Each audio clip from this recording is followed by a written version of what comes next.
DJ Amit राज तलमालपुर हाट presented by Aditya recording studio Gopalganj.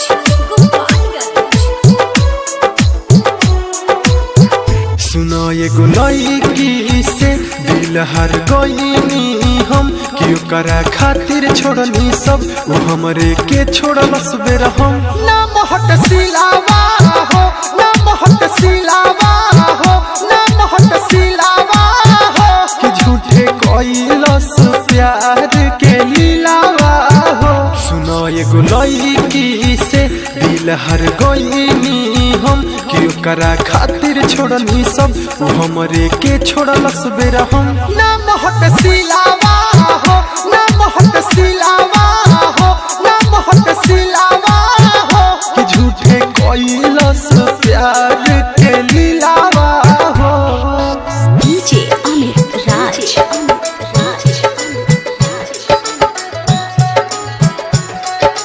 Talmalpur हाट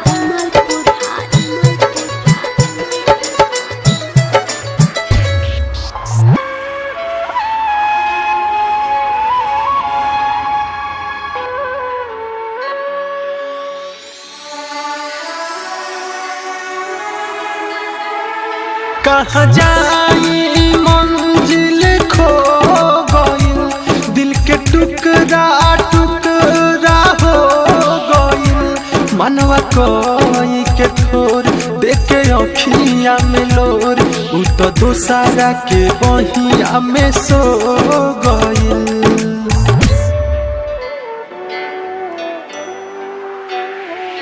कहाँ जाई मंजिल खो गइल दिल के टुकड़ा टुकड़ा हो गइल मनवा कोई के थोर देखे अखिया में लोर उ तो दूसरा के बहिया में सो गइल। दुनिया कोई के मोर वीरान बनल दूसरा के जान अब ना दिल के हुके देव धके कहता निकान नाम हट सिलावा हो नाम हट सिलावा हो नाम हट सिलावा हो कि झूठे कोइलस प्यार के लीलावा हो। डीजे अमित राज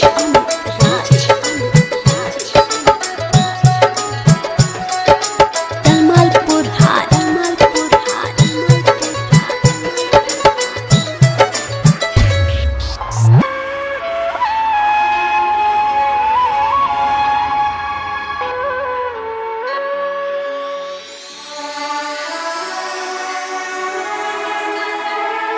सारा खुशियाँ छीन के ले गइल दर्द दिलावा में मुझे गइल रोवे अखिया सुना कहे बतिया सुना हो बेकार प्यार ओकरा से भइल।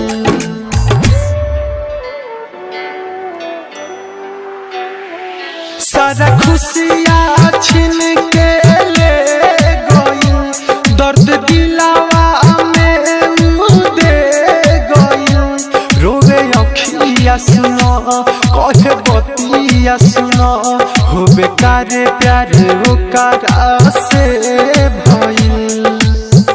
दीपक हो सुनो बात के मिलत रहे रोजो रात के कि मरलस छतिया में छुरी जवन सुन से सोनाथ के नाम हट सिलावा